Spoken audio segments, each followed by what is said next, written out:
So many of us have had an experience rather like this one. You had a dear friend. You had a big falling out with your dear friend.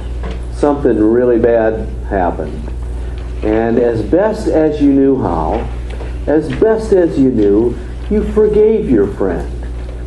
Got that taken care of. Happened to be right when she was moving several states away. And that kind of made it a little easier, that she was moving several states away. Months went by. Years went by. You didn't see your old friend much, or you didn't see her at all. You didn't think about her much. And one day you're in the grocery store. In Whitewater, that means you're in Walmart, in the grocery store, and you're picking out some veggies, and you're picking out some lunch meat, and you look up and you see way down there at the other end of the store, by the auto parts, you see that there she is. And you can't believe what happens to you. I mean, you can't believe it. Because your heart starts pounding, your respirations just stop. You get this knot in your stomach. Thoughts are flying through your brain, and if I didn't know any better, I'd say this was a primordial fear reaction, right? You don't know what to do. So you just put your little basket down on the floor and you head out the door really fast. Don't even stop at any other stores. You just go straight home because you feel like you're just not ready to run into this person. Been there? Some of you have.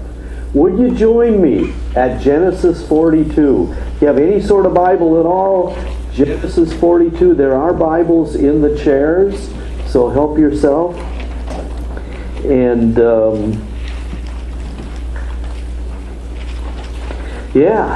so you're discovering there's a huge difference between forgiveness and the emotions of forgiveness.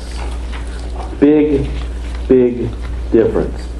So we're in an unusual sermon series. It's called Becoming a Peacemaker. And unusual because the first message was on August 8th, and the second message was August 29th. Third message is today, and the fourth will be in 2 weeks. But you're really smart, so you can keep track of this, right? You're doing fine with it. I know you can. So I've given you several ways of becoming a peacemaker. We know that Jesus wants his followers to be peacemakers. And the first way I gave you was commit yourself to the task. It doesn't just happen. Commit yourself to the task. Second was commit yourself to doing right. No matter what anybody else does around you, in your family, in your church, at your workplace, you're going to do right. The third way was to become a peaceful person, a truly peaceful person, and that's a lifelong pursuit. And then the fourth way, which was the whole sermon last time, was learn to speak to people when you're upset with them instead of about them. Stop gossiping and help others to not gossip by learning the everlasting gossip stopper and help them along the way. So this morning, I'm going to give you a fifth way of becoming a peacemaker. Get good at forgiveness and reconciliation. It's hard to get good at forgiveness and reconciliation, but that's the challenge. That's the assignment. Get good at forgiveness and reconciliation. And we're going to learn it by way of an episode from the life of one of my favorite Bible people. That would be Joseph. That would be Joseph, I call him the survivor, because he went through so much and did not become a bitter man because he was good at forgiveness and reconciliation. And I love to call him the man without bitterness because that's what he was. So this morning we're going to see Joseph learning about the emotions of forgiveness. You've had some unexpected reunions. Joseph had his own, and this morning we're going to see him struggling on the inside, stumbling on the outside, learning the difference between forgiveness and the emotions of forgiveness. So Genesis 42, and I need to give you the backstory. Some of you know the story really well. Some of you may not know the story at all. So here's the quickie version of Joseph's backstory. We're at about 1900 BC. Joseph, after growing up in a tumultuous home, at the age of 17, was literally sold into slavery by his 10 idiot older brothers. The Bible doesn't call them idiot older brothers, but I do. So these brothers had 3 different mothers.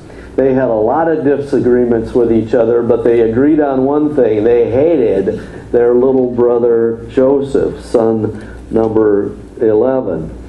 They hated him because of the favoritism shown to him by their father, and his own teenage cockiness didn't help either. Sorry, teenagers, but he was kind of an obnoxious 17-year-old, something I know something about. But anyway, having been taken in chains from Canaan to Egypt, Joseph was sold to a cabinet-level official of Pharaoh.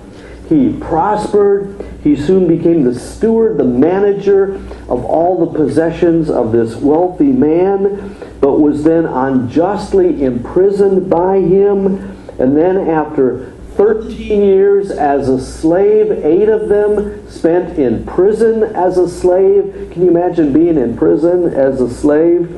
He was very suddenly exalted from the prison to the palace when he was able to interpret Pharaoh's prophetic dreams.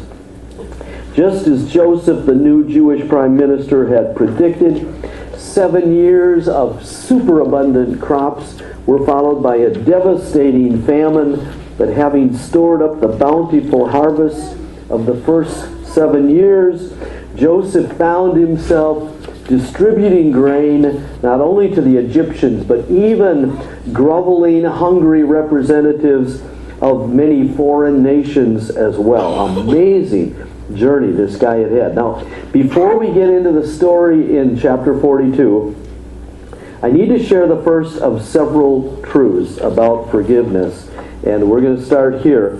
Real forgiveness is a matter-of-fact matter of the will. Real forgiveness is a matter-of-fact matter of the will. Sounds simple so far. So there's a myth that says forgiveness is just a matter of time. Time heals all wounds. Have you heard that one? Maybe you've said that one. It's not true.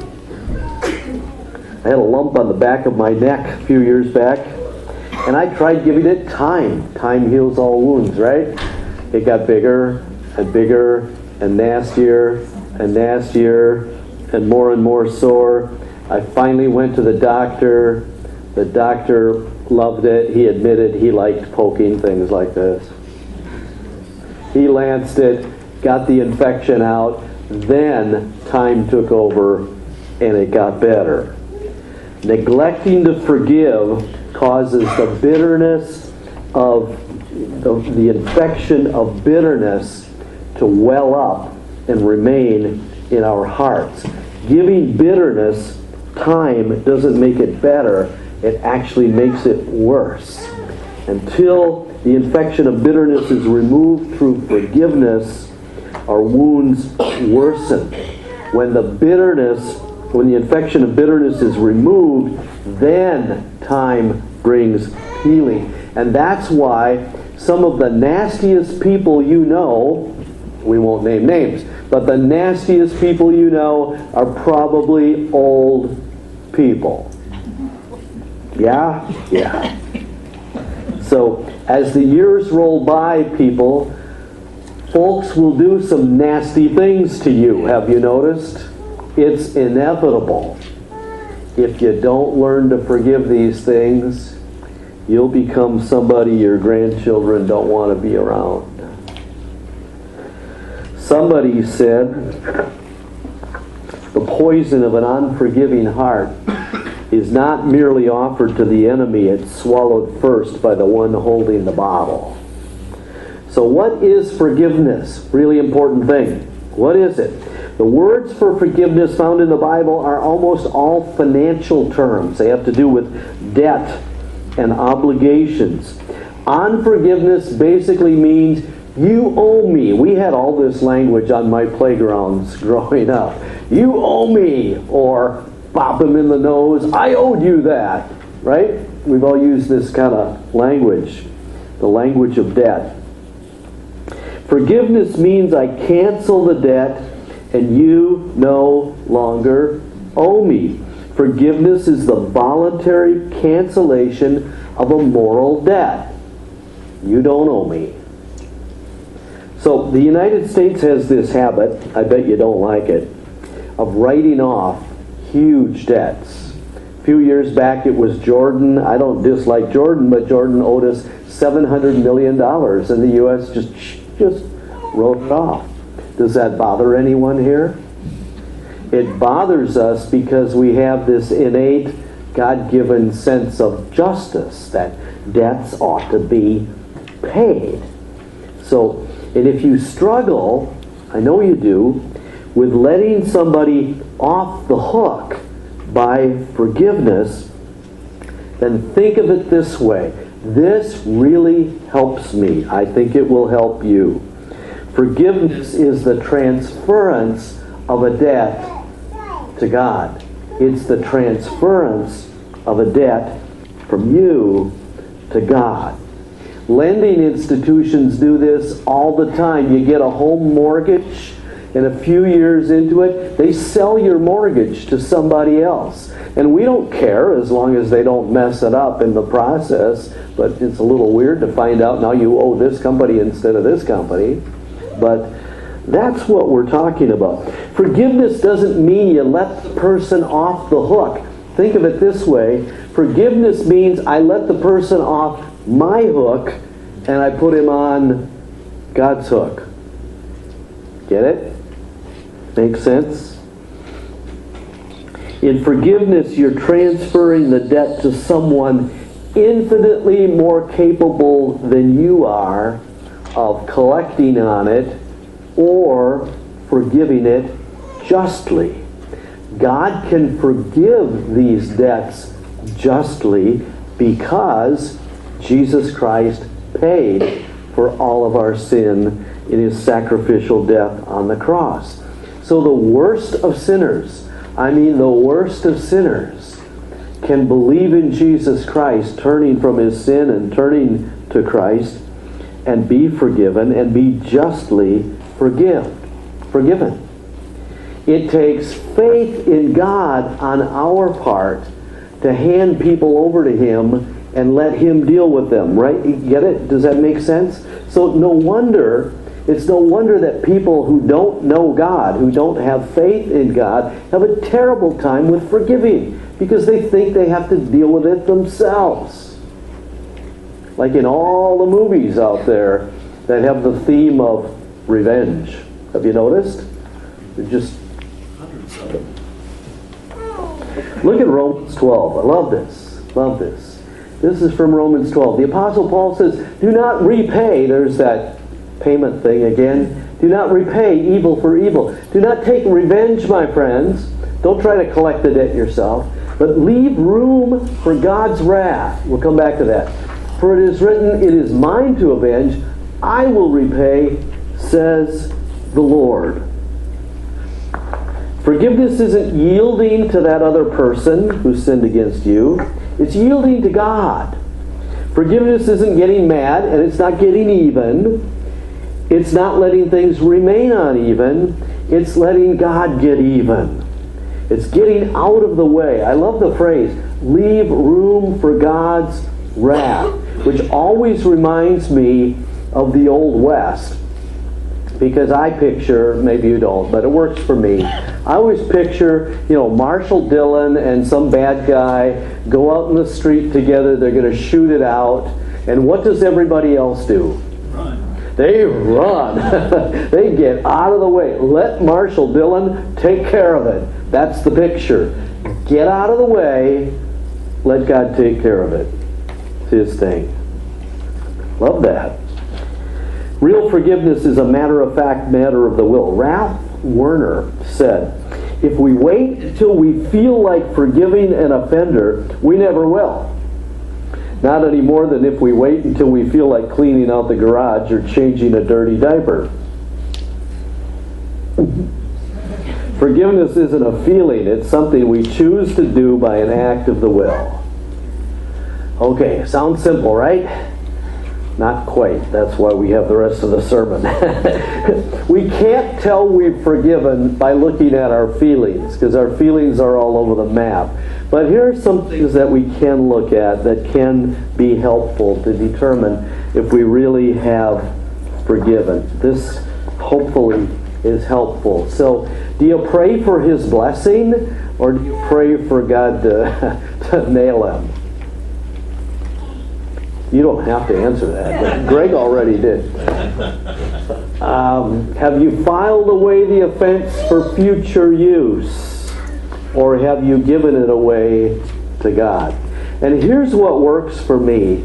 Donna, would you dig a file folder out of that bag, please? I forgot to get that up here. So I have a couple million file folders at my house, so this kind of works for me.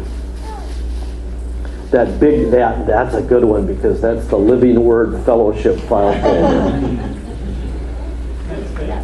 This is what works for me. I go into God's office with my file that I have on, let's say, with my file on Owen, and I give it to God. He says, put it right there, and plop it down, and now it's His. Have you done that? Now, if you're like me, every once in a while, I sneak back in God's office, get that file folder, start rummaging around in it. And then I hear a voice, Brian, bring that back here. And I have to bring it back again. So does that mean we forgiven, then we unforgiven, we forgiven? I don't know. I haven't figured out that part. But I know that there's a difference between leaving that offense with God, leaving the file folder with God, and hanging on to it and working on it myself. Okay? Third indicator, do you tell other people about it? If you've forgiven it, you don't need to tell other people about it. Fourth indicator, you don't nurse it and rehearse it, hash it and rehash it. Another indicator, you're open to reconciliation, like the gal wasn't in the grocery store. Are you open to reconciliation? Reconciliation takes two, not just one, but are you open to it? Real forgiveness, thank God, is a matter-of-fact, matter of the will, whereby we transfer our offender's debt to God. Okay, second truth is going to finally get us into the story. The emotions of forgiveness are unpredictable and almost uncontrollable. So finally we get into the story. Genesis 42. When Jacob learned that there was grain in Egypt. So the 10 older brothers of Joseph had already probably heard that there was grain in Egypt. Egypt was the breadbasket of the ancient world. And sure enough, because of the Nile River, they had some food there. So Egypt, however, was a place they didn't even want to think about. They didn't want to go there mentally or physically, because 22 years earlier they had sold their little brother into slavery there, and they thought they had killed him. They grew up watching the same movies that I did, where these slaves are always getting crushed under these huge rollers with these huge pyramid stones on top. You know, you've seen those movies? A couple of you, okay. They'd seen them too. They were sure their little brother was dead, and they killed him indirectly. They didn't want to go there. So people from all over the Middle East are going to Egypt. They had no intention of going to Egypt, but their father was a patriarch, and when a patriarch tells you you have to do something, you're kind of stuck. So here it is. Why do you just keep looking at each other? Love this.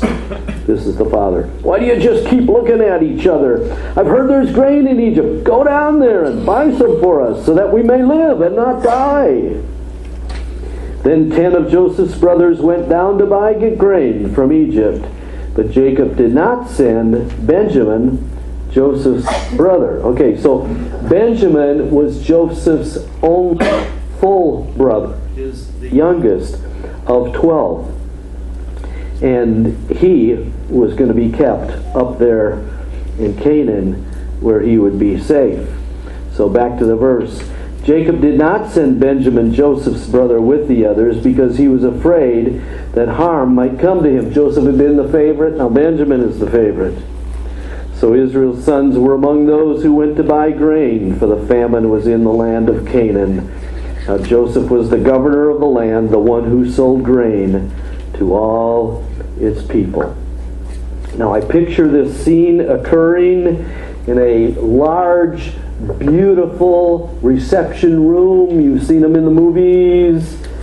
In a big government building. Delegations are coming from all over the Middle East, and somebody's crying out, a delegation from Syria, a delegation from Lebanon, whatever. And these guys come up and they fall at Joseph's feet and they ask for help. Joseph's brothers, the Jacobson boys, that'd be their name, right? Jacobson? Get it? Okay, all right. They're standing there up against the wall waiting. They're standing there in awe. They're afraid of this incredibly powerful man they're going to have to throw themselves before. And here's the scene now. Had Joseph given any thought to his brothers coming to buy grain? We don't know. Maybe just for a moment, and then just pushed it out of his mind as quickly as he possibly could. He was not ready for this. So, yeah. And I don't mean to imply that Joseph had not forgiven his brothers. There is evidence that would indicate that he had indeed forgiven his brothers. At the end of the last chapter, my favorite piece of Genesis, it's at the end of chapter 41. There's a passage that talks about Joseph naming his sons fruitful and forgetful. Don't name your sons fruitful and forgetful, but he did. But he could only be fruitful because he was forgetful. He had forgiven his brothers and God was blessing him.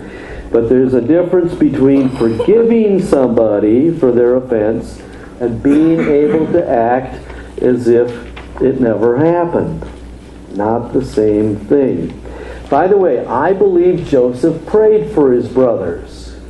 I believe Joseph prayed for his brothers something like this.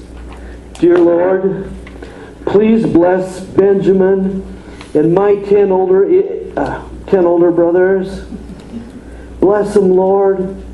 Make them wise. Make them godly. Make them mature. Make them wonderful men. And please keep them up there in Canaan. Amen. Something like that. And let's face it, we all have some people who fit in that category. It's one thing to forgive them. It's another thing to want to run into them in Walmart. Sometimes, however, God's plan is to get us stuck in the elevator with the person we need to be stuck with and don't want to be stuck with. So here's Joseph sitting at his huge desk, and a group of Algerians come, and a group of Syrians come, and a group of Phoenicians come. And then this group of guys come who look a little bit familiar, and then they look really familiar. Yeah, Joseph is about 39 here, so his brothers are in their 40s and 50s. Collectively, they've gained about 500 pounds, and they've lost like a bushel basket full of hair. Their robes are all bulging in the middle. And they've lost a lot of testosterone, a lot of anger, a lot of aggressiveness, a lot of meanness, a lot of cockiness, you know. So back to verse 6. We come back to verse 6. Now Joseph was the governor of the land, the one who sold grain to all its people. So when Joseph's brothers arrived, they bowed down to him with their faces to the ground. As soon as Joseph saw his brothers, he recognized them, but he pretended to be a stranger. He just wasn't ready for this. He just wasn't ready. So back to the verse. As soon as he saw them, he recognized them. He pretended to be a stranger and spoke harshly to them. We don't like seeing our hero speaking harshly, but he is. Who wrote this, by the way? I would think Joseph, as an old guy, wrote this down, and he was very honest. And it got passed down to Moses years later. Very honest. He spoke harshly to them. Where do you come from? From the land of Canaan, they replied, to buy food. It says, although Joseph recognized his brothers, they did not recognize him. And then he remembered his dreams. Yeah, his dreams. It wasn't like he had forgotten his childhood dreams. Oh, the dreams. Okay, the dreams were, he dreamed as a teenager. This is great for a teenager. As a teenager, he dreamed of his brothers bowing down on the ground before him. And then he foolishly told his brothers the dream. Not a great idea, the dreams. He hadn't forgotten them, but he hadn't thought about them for years. And now here it is happening. And he remembers his dreams. Why did he speak so harshly? Various explanations have been given by the scholars. Some have said he hadn't forgiven them. I don't believe that. I think he had. Some have said, well, he was testing them. Some have said, well, he wanted to make sure they didn't recognize him. Might be true. Some of them said he felt a lot of animosity towards them. I think it was just an involuntary reflex. It was fear.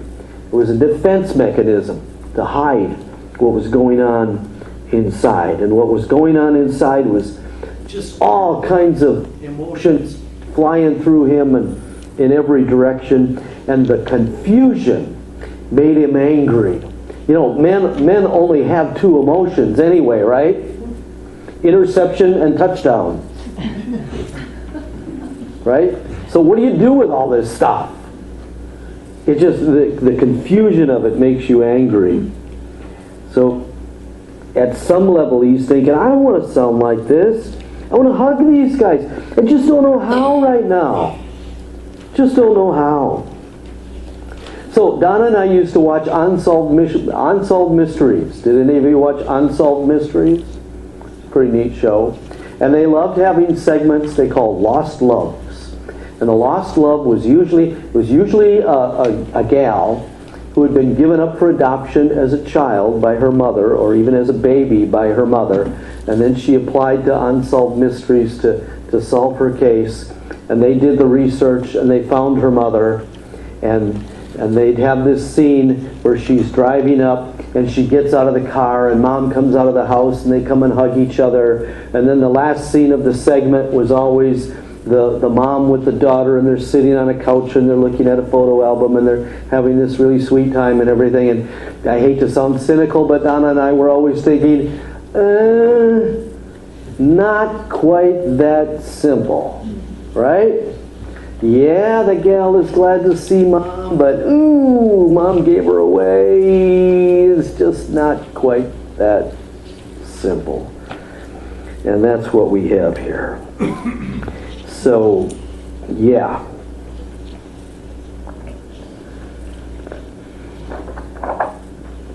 Back to verse 9. I think we're at verse 9. Then he remembered his dreams about them and said to them, "You are spies!" It was a stupid thing to accuse them of, but he just blurted this out. And then he had to stick with it. "You've come to see where our land is unprotected." "No, my lord," they answered. "Your servants have come to buy food. We are all the sons of one man. Your servants are honest men." Well, that was a lie. "Your servants are honest men, not spies." "No," he said. "You've come to see where our land is unprotected." But they replied, "Your servants were 12 brothers, the sons of one man who lives in the land of Canaan. The youngest is now with our father, and one is no more. We kill them." Joseph said, "It is just as I told you, you are spies. And this is how you will be tested. As surely as Pharaoh lives, you will not leave this place unless your youngest brother comes here." He really wanted to see Benjamin. Send one of your number to get your brother. The rest of you will be kept in prison, so that your words may be tested. Excuse me. To see if you are telling the truth. If you are not, then as surely as Pharaoh lives, you are spies. And he put them all in custody for 3 days. The brothers hauled off to jail. Now, I've never been put in jail. I won't ask for a show of hands. But I've been told that it is a uniquely stimulating experience to have that door closed behind you. That's what they tell me. So maybe the brothers are begging him for mercy. I think I'm making up some of this. I'm speculating. He stops up his ears. He takes 3 Excedrin and a couple of Tums. He locks his office door for the rest of the day. His servants are shocked because they've never seen Joseph acting like this. He's been so emotionally steady and pleasant. And I'm speculating, I know, but the evening looks like this. 5 o'clock, he goes home. He fakes it for a few hours. Mrs. Jacobson can see there's something wrong. Gets fruitful and forgetful in bed about 9 o'clock at night. Mrs. Jacobson confronts him. Okay, what's going on? They sit down on the side of the bed. For only the second time in their marriage, he tells her the story of his nasty family background. Now his brothers beat him up and sold him into slavery. And he starts berating himself for his harshness. He's ashamed of how he's treated these guys. And she says, honey, because she's a great wife, right? Honey, don't be so hard on yourself. Us guys love to hear that. Practice that, ladies. Honey, don't be so hard on yourself. We love that.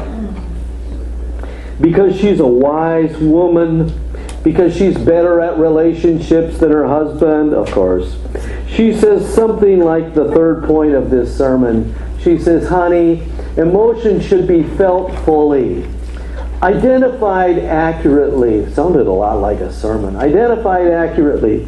And I put on the handout you have, processed prayerfully, displayed carefully, and acted on very carefully. You know, women are used to dealing with emotions. Men don't know how. Emotions should be felt fully, identified accurately, processed prayerfully, displayed carefully, acted on very carefully.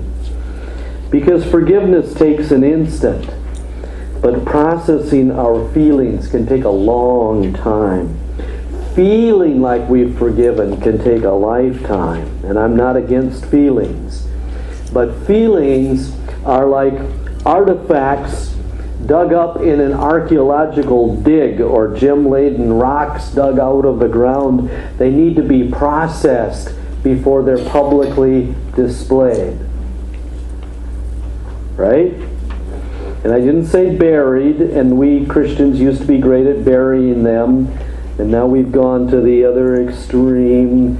What they don't need is to be sprayed around town like gang member graffiti or posted on your social media accounts.